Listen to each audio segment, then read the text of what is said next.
আসসালামু আলাইকুম। সবাই কেমন আছেন? আশা করি যে যেখানে আছেন সবাই খুব ভালো আছেন। আলহামদুলিল্লাহ আমরাও ভালো আছি। সবাইকে পবিত্র জুম্মা মোবারক। আর জুম্মার দিনে একটাই আল্লাহর কাছে চাওয়া, সেটা হচ্ছে আমাদের সন্তানকে যাতে আল্লাহ নেক হায়াত দান করে এবং চরিত্রবান হিসেবে গড়ে তোলে।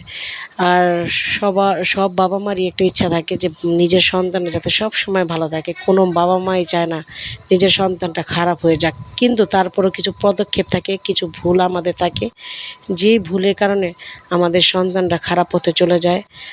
সবসময় মনে রাখবেন, সন্তানকে অতিরিক্ত শাসন করতে যাবেন না। সবসময় তাদেরকে সাহস দান করবেন, সবসময় তাকে চরিত্রবান হিসেবে গড়ে তোলার জন্য উৎসাহিত করবেন। সবসময় তাকে ভালো পজিটিভ কথাবার্তা বলবেন, কখনো নেগেটিভ কথা বলবেন না।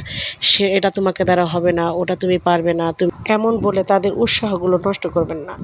অনেক ক্ষেত্রে অনেক সন্তানের খারাপের পিছনে তার বাবা-মাই দায়ী।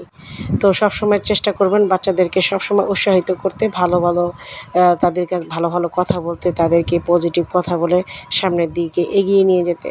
তো যাই হোক, আল্লাহ যাতে সব বাচ্চাদেরকে হেদায়েত দান করে এবং চরিত্রবান এবং সৎ মানুষ হিসেবে গড়ে তোলে। তো সবাই ভালো থাকবেন। আল্লাহ হাফেজ।